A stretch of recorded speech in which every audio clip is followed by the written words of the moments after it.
सवरिया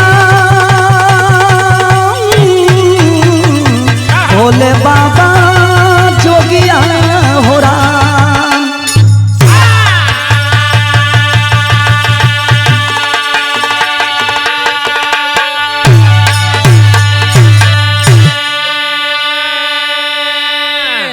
अच्छा बाबूजी, सबसे पहले हम गायिका मीरा मूर्ति सभी दर्शकों को मैं पैर छू करके नमन कर रही हूँ और आप सबसे मेरा नम्र निवेदन है कि जिस तरह से आप लोग मेरे आवाज में जो बिरहा छूटता है, हर बिरहा को आप सब सुनते हैं और इस मीरा मूर्ति को बिरहा सुनने के बाद आशीर्वाद देते हैं। यह बिरहा बिल्कुल नई नई जो बक्सर में ट्रेन हादसा हुआ है, गा रही हूँ आप सबके बीच में अपने चैनल से मीरा मूर्ति इंटरटेनमेंट से छोड़ रही हूँ। आशा नहीं पूर्ण विश्वास है कि आप सब इस बिरहा को सुनेंगे, अपना आशीर्वाद और दुलार प्यार मीरा मूर्ति इंटरटेनमेंट चैनल को देंगे और हाँ, कमेंट करके अपना राय इस बिरहा के माध्यम से आप लोग बताने की जरूरत करेंगे कि आखिर इस बिरहा आपको कैसा लगा। कवि जी भूमिका में भाव लिखते हैं बहादुर। क्या पता किसको कब मौत आती धरा परी, जिंदगी मौत की एक अमानत है होती। गम के गम में गमगीन मिलती तबाही, जिसके आंगन में चलती है जीवन की ज्योति। विफल हो के संगीन होती है घटना, दहल जाता दिल देख मेदनी भी रोती। कभी श्याम लाल जिसका जीवन मसलता, अंत होकर हिमालय की गोदी में सोती।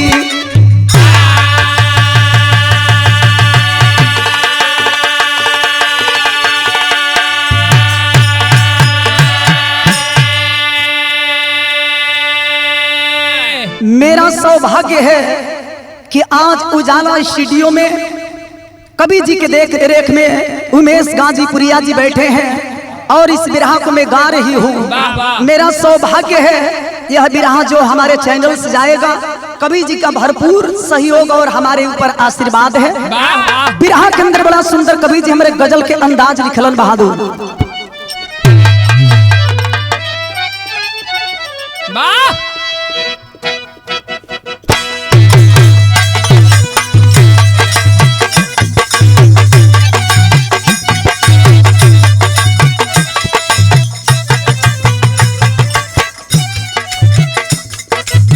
गजल के अंदाज बा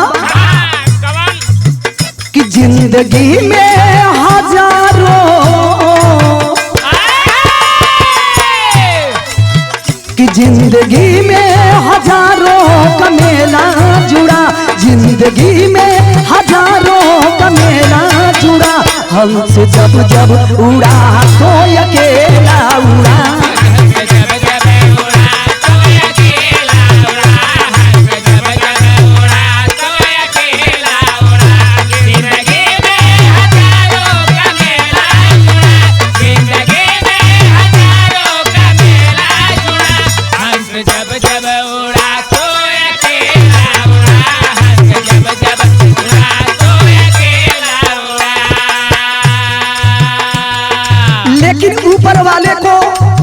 हमारे कवि जी अपने कलम के माध्यम से उलाहना देने का काम कर रहे हैं। जरा ध्यान दीजिएगा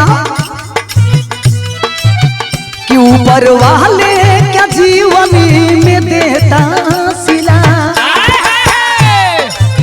कि ऊपर वाले क्या जीवन में देता सिला। है विधाता ये तुझी से है मेरा गिला,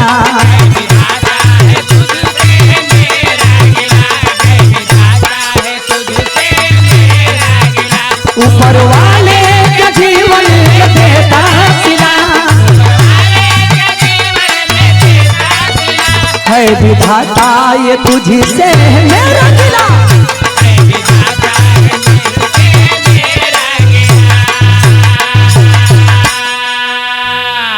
बाबूजी तनी कहानी पर ध्यान देवी। कहानी कौने समय के बा केकर बा, यही जैसे बिरहा के शुरुआत हो गई। बिरहा में नजम के लाइन कवि जी लिखलन,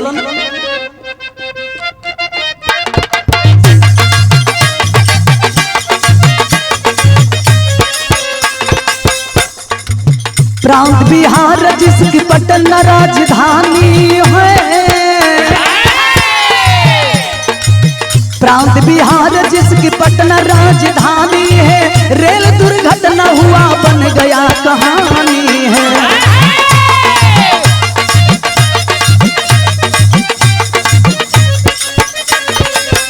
पटना बक्सर बीच रघुनाथपुर आगाह हुआ, पटना बक्सर बीच रघुनाथपुर आगाह हुआ, मचा तो हराम कितने जिंदगी तबाह हुआ।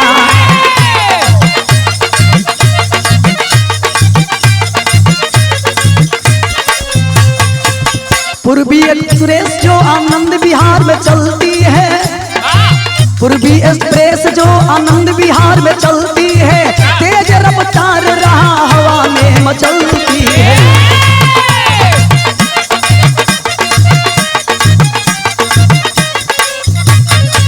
असम निवासी उषा दीपक भंडारी है, आकृति अदिति घर जाने की तैयारी है।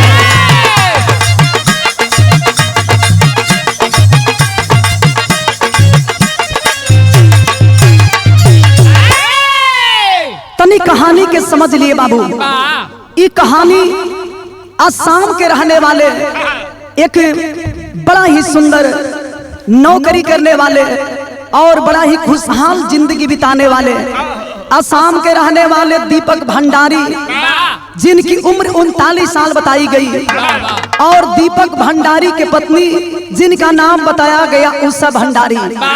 उषा भंडारी की उम्र हमारे कवि जी 33 साल लिखतनी, और उषा भंडारी से और दीपक भंडारी से भगवान दू गो जुड़ुआ बेटी दिले बड़ा। दोनों बेटी एक से एक बड़ी के बाड़ी। ये बाबू छोटा परिवार बा, खुशी खुशी दिन बीतता, लेकिन हाई देखी हो आज अभी बेटिन के 8 साल की उम्र बा। एक दिन दीपक भंडारी और उषा भंडारी मिल करके घर जाने के लिए योजना बनाते हैं। आज जब योजना बनौलन तो 10 अक्टूबर के दिने भइल का कवि जी बिरहा में बड़ा सुंदर गीत लिखलन।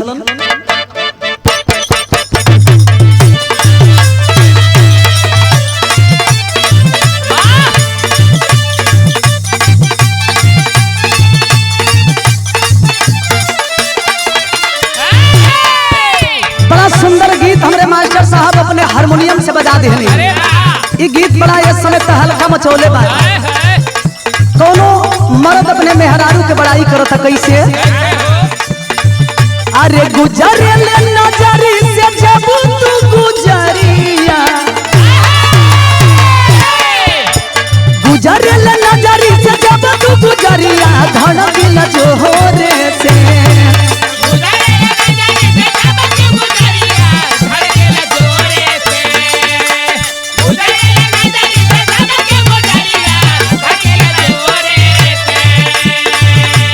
गुजरिया नजरी से जब तू गुजरिया, अरे धड़केला जोहरे से, अरे ये कहीं को दिल बाटे सीना के भीतरिया, अरे ये कहीं को दिल बाटे सीना के भीतरिया, उ दिल लागल बा तोरे से।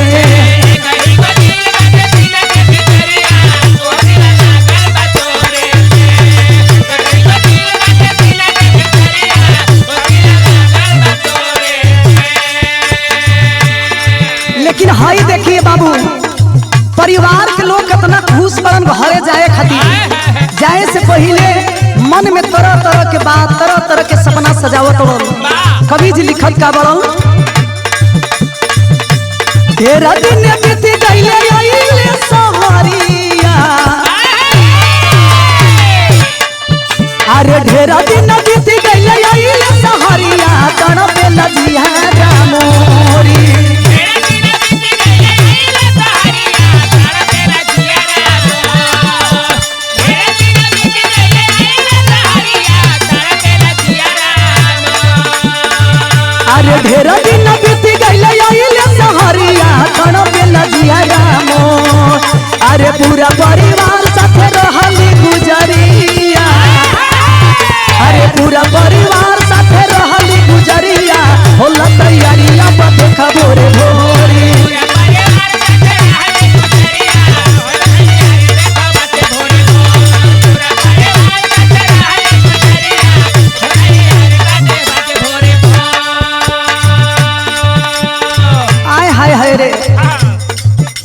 भंडारी, उषा भंडारी आ दूगो जौन बेटी बड़ी से कितना खुश बड़ी से कि आज बड़ा ढेर दिन के बाद मम्मी के संगे पापा के संगे हमनी के गाँव चलल जाई तो खूब मस्ती कल जाई आ बहुत सारा समय अपने पापा के संगे बितावल जाई।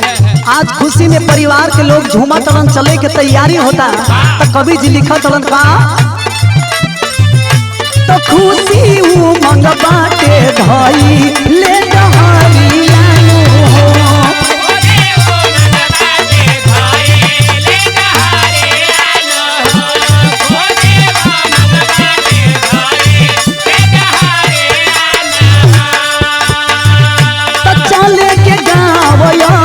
घूमे छोड़ी सहारिया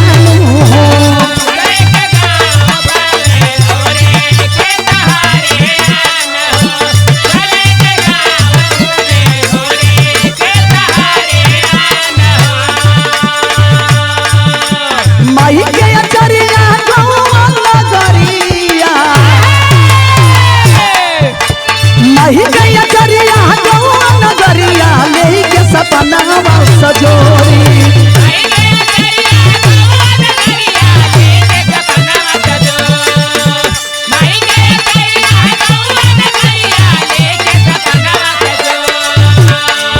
अरे माही के अचरिया गौआ नगरिया अरे लेके सपना सजोरी अरे पूरा परिवार साथे रहली गुजरिया अरे पूरा परिवार साथे रहली गुजरिया होला तैयारिया देखा भोरे भोरे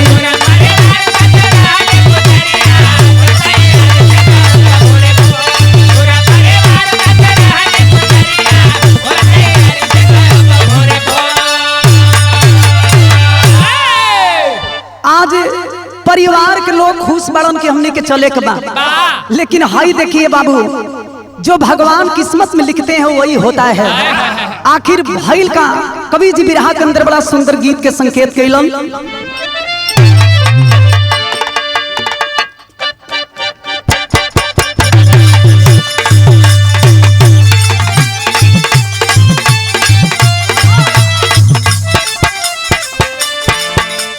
मास्टर साहब कौन लड़की अपने लभर से कहतिया यही हमारे पंकज जी ऐसा ओकर लभर बा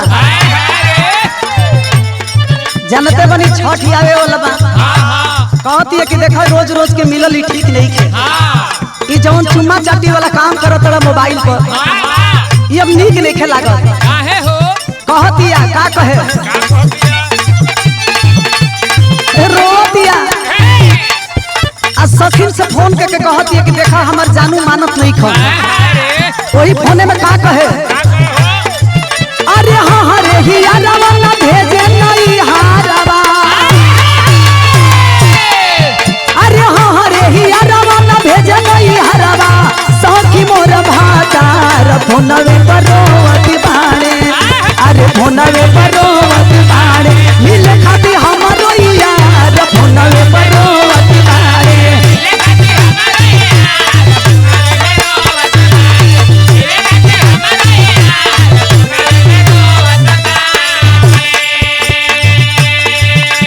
भंडारी और उषा भंडारी अपने दोनों बेटियों के साथ 10 अक्टूबर को जब जाने के लिए तैयार होते हैं तो कवि जी लिखते हैं क्या अरे दीपक उषा भाई ले योजना बनावले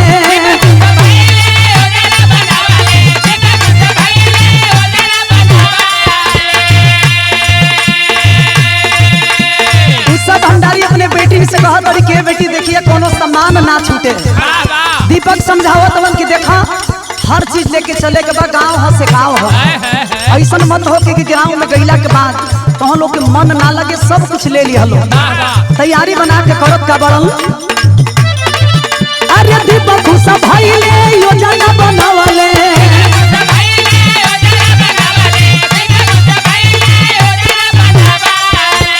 अरे दीपक उषा भाई ले योजना बनावले आइले आनंद बिहार ट्रेनवा में बैठी हो गईले अरे ट्रेनवा में बैठी हो गईले संगे दोनों बिटिया हमार ट्रेनवा में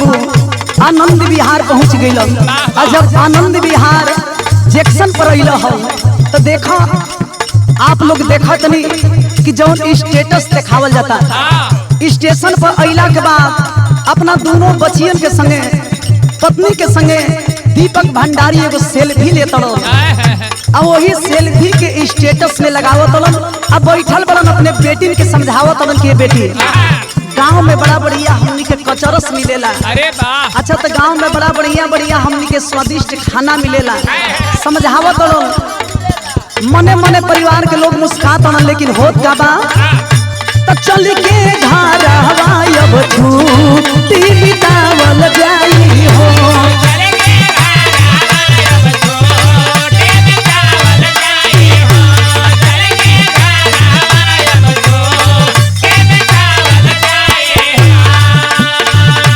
फिर से सब ही के दिल्ली ले आवल जाई हो।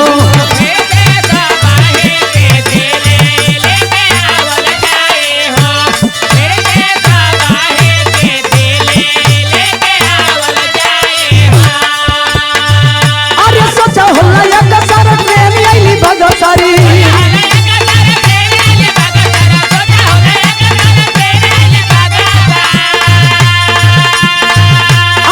चल होला ट्रेन आईली बगसर होई गईले खेला बढ़िया ट्रेनवा में बैठी हो गईले। अरे ट्रेनवा में बैठी हो गईले संगे दोनों बिटिया हमार ट्रेनवा में बैठी हो गईले।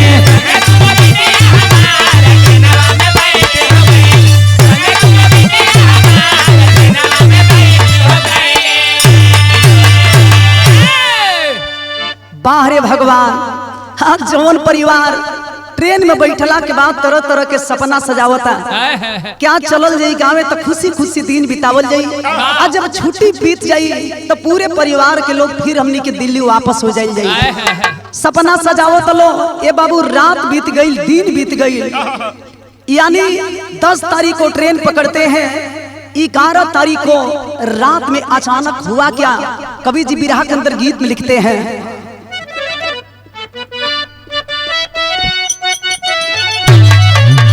धूल से बढ़िया कवि जी हमारे बिरहा के लाइन लिखल। अरे बगसर से खुलल बरेलिया अरे बगसर से खुलल बरेलिया कहेली उषा बारी धनिया।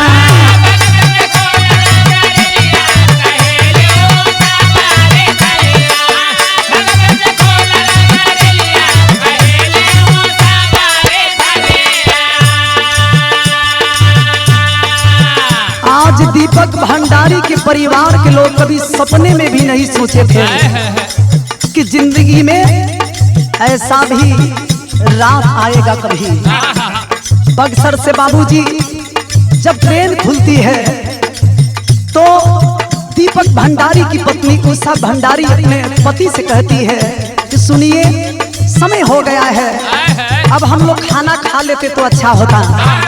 सोचने वाली बात है बाबूजी हुआ क्या आकृति या दीदी बोली खाई जखनावा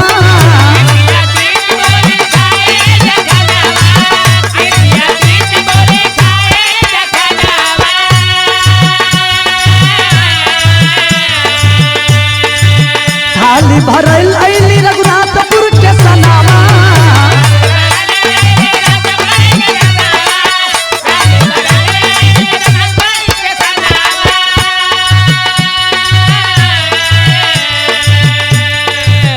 रात का समय था बाबूजी जब बक्सर से ट्रेन खुलल धीरे धीरे रघुनाथपुर स्टेशन की तरफ जब गाड़ी बढ़ती है तो आप सब जानते हैं कि रघुनाथपुर स्टेशन से मात्र कुछ ही दूरी पर भोलेनाथ का बहुत बड़ा मंदिर है जिस जगह का नाम हम लोग बरहपुर बताते हैं। आखिरकार उसी नगरी में गाड़ी जब प्रवेश करती है धीरे धीरे उस गाड़ी में आवाज होने लगता है। आज अब आवाज होने लगा बाबूजी तो 9:55 पर उस गाड़ी से आवाज होते होते अचानक इतना तेज हो गया। कवि जी लिखते हैं क्या, अरे विधना के बिगड़ल कहानिया, अरे विधना के बिगड़ल कहानिया, कहेली उषा बारी धनिया।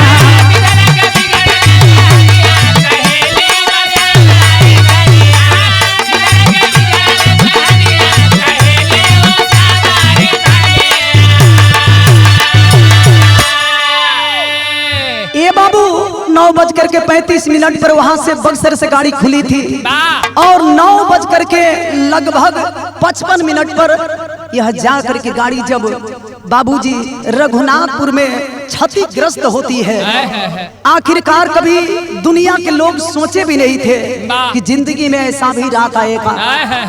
आखिरकार जब ट्रेन क्षतिग्रस्त हो गई तो हाई देखी, आज वही ट्रेन में कोई बैठल बा, कोई खाना खाता, कोई सूतल बा, ये बाबू तो कोई तरह तरह के सपना मन में सजावता। लेकिन अचानक जब ट्रेन क्षतिग्रस्त भइल तो कवि जी बिरहा के अंदर टेरी में भाव लिखल,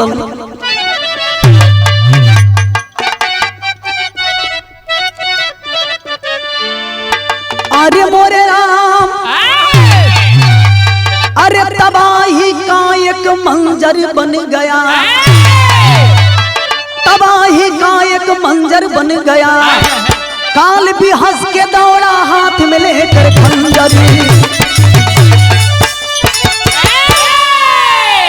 तबाही का एक मंजर बन गया, काल भी हंस के दौड़ा हाथ में लेकर खंजर, तबाही का एक मंजर बन गया। बारे भगवान, जिंदगी में किसी ने कभी सोचा भी नहीं था कैसा दिन मुझे देखने के लिए मिलेगा। यह हालत देख करके बक्सर के डीएम अपने मोबाइल के द्वारा जितने डॉक्टर हैं, कंपाउंडर हैं, सबको संदेश देने का काम किए थे, व्हाट्सएप करने का काम किए थे। और राहत के लिए जितने हमारे डॉक्टर और कंपाउंडर हैं, यहाँ तक कि रघुनाथपुर स्टेशन के अगल बगल के जितने लोग थे, जब कोहराम मच गया, बाबूजी करा रहे थे, जितने लोग जब आवाज सुनते हैं अगल बगल के लोग तो बचाने के लिए दौड़ते हुए उस ट्रेन की तरफ जब चलने लगे तो कवि जी हमारे विदेशिया में भाव लिखते हैं,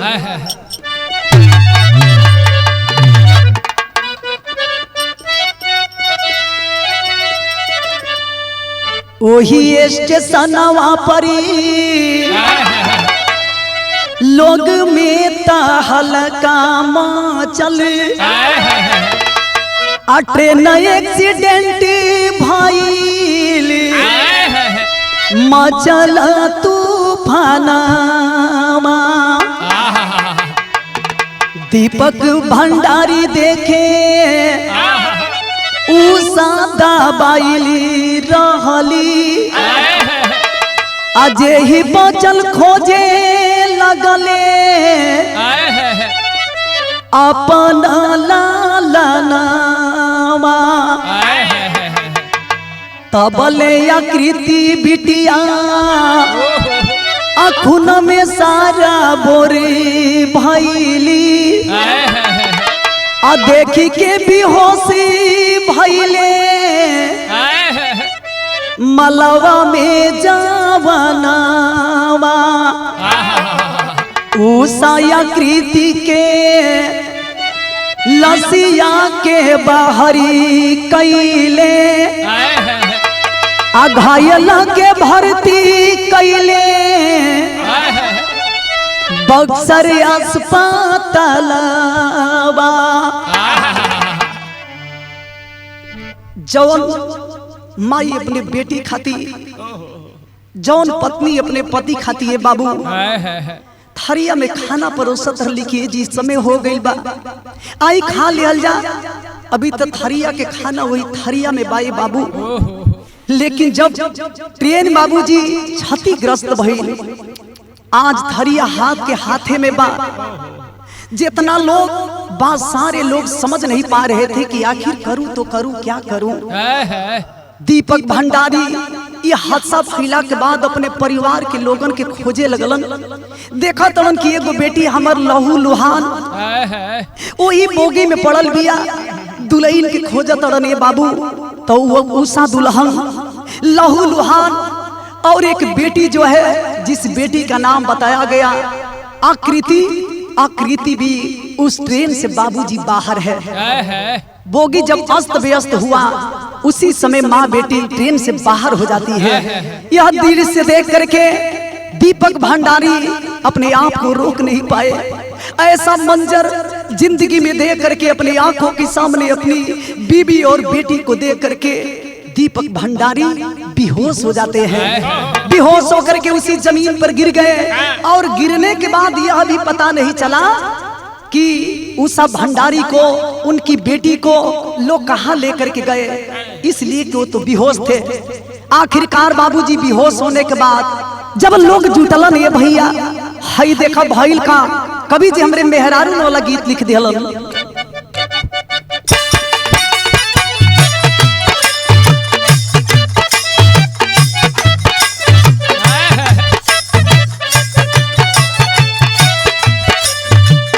का कोई गाई और का कोई बजाइए बाबू, परिवार के दर्द का होला ये जो है बात सुना था।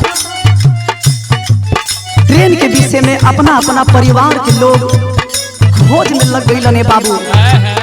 आज कोई हॉस्पिटल में भर्ती बा तो कोई ये दुनिया की छोड़ देले बा। कभी जी धुन से बढ़िया बिरहा के मेरे भाव लिखत बगसर अस्पताल हवा में, बगसर अस्पताल हवा में खोजे परिवार हो, बगसर अस्पताल हवा में खोजे परिवार हो, लोगवन में मचल हाहाकार हो, बगसर अस्पताल हवा में खोजे परिवार हो, लोगवन में मचल हाहाकार हो, बगसर अस्पताल में खोजे परिवार हो, लोगवन में मचल हाहाकार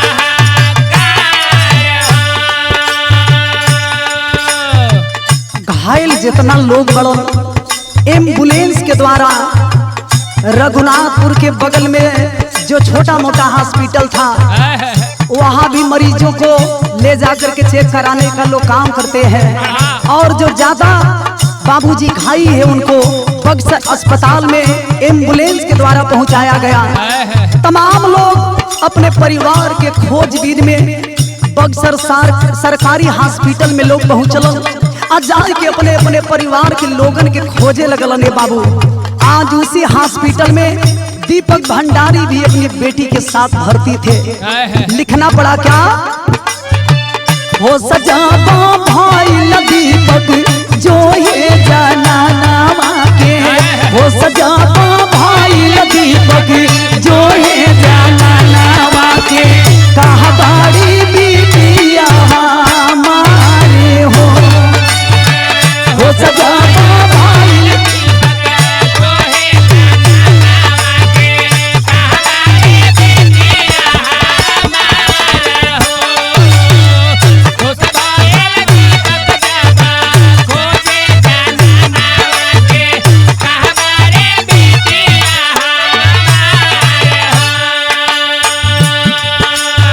हॉस्पिटल में दीपक भंडारी जिंदगी और मौत के साथ जूझ रहे थे।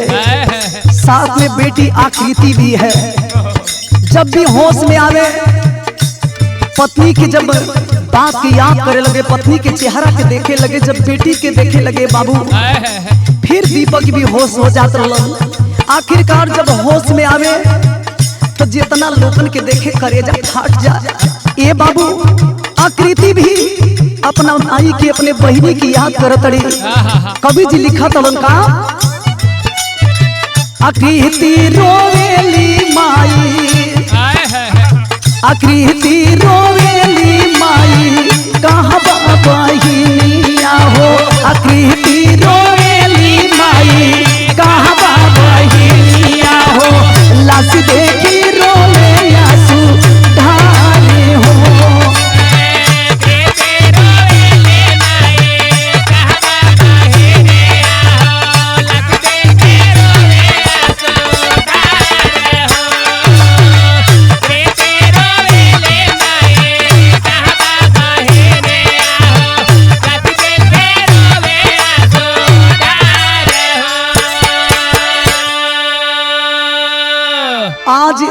बाहरे भगवान कैसन तोहार इंसाफ बा। एगो बेटी से ओकरे माई के छीन लियल न, आज एगो पति से ओकरे पत्नी के छीन लियल। ये दुनिया में एगो बेटी अपने माई के बिना कैसे दुनिया में जी? माई के बिना एगो बेटी की जिंदगी का होला ये बाबू? वही इंसान समझ पाएगा जो कभी इस दुनिया में अपने माँ के बिना दिन बिताया है, तड़प रही है, अपने माई की याद, अपने बहिनी की याद कर दिया। ये दुनिया में अब के करे सहारे हम जियब? कभी पापा के देखे तो कभी अगल बगल के लोगन के देखे। ये बाबू देख देख के आज उस तड़पत या बेटी। इलाज चल रहा है हॉस्पिटल में। इलाज के दौरान कवि जी हमरे बिरहा के अंदर में निचोड़ अल्लाह के अंदर लिखते हैं क्या? हाय राम अरे भइल तबाह देसी ट्रेन हादसा में बाबू।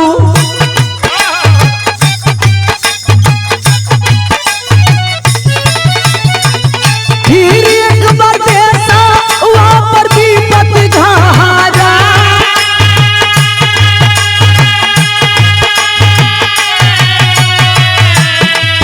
बिहार के सीएम नीतीश जी अइले बाबू।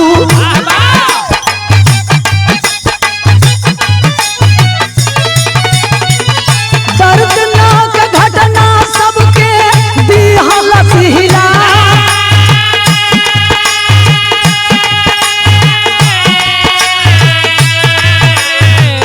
दीपक भंडारी कहे धनिया से सथवा छूटल।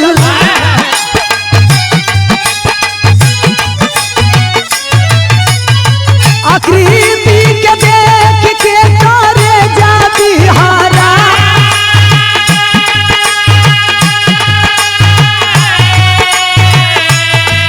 नीतीश तेजस्वी यादव घटना स्थल पर अइले बाबू।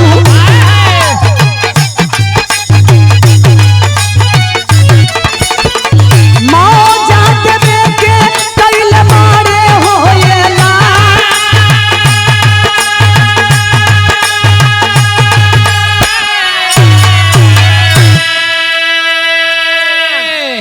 आज यह घटना आग की तरह चारों तरफ फैलने लगा।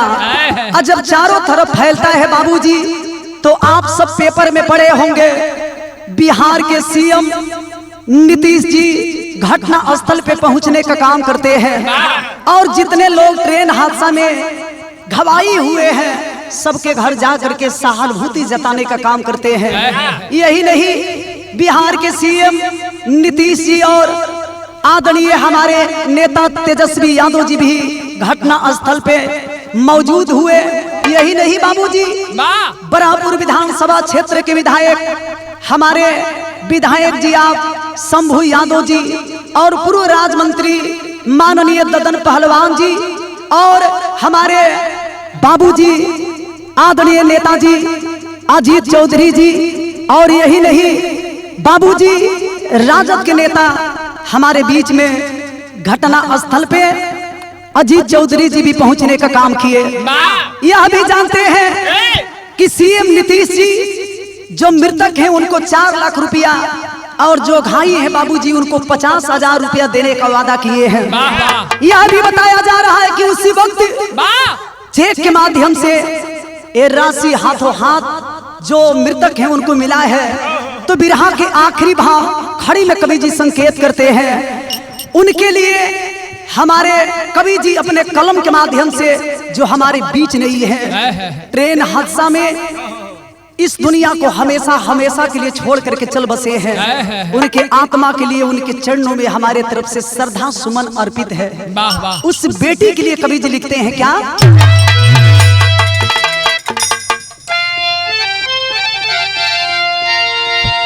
अरे यदि पापा के संग घरवा आई गईली तमाई बहिनी ट्रेन हादसा में धराई गई।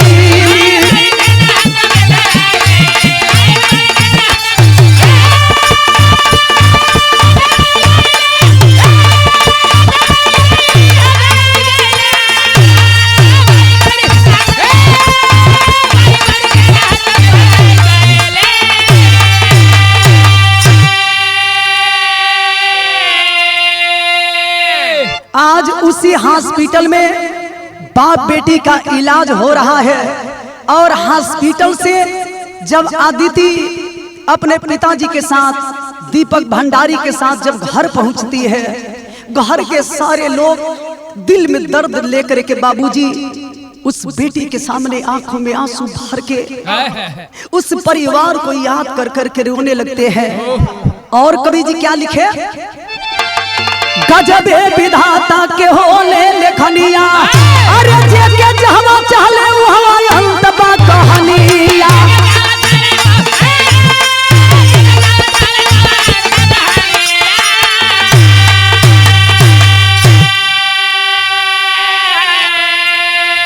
अरे मीरा मूर्ति के असिया बहाई गईली, तमाई बहन ट्रेन हादसा में धराई गई।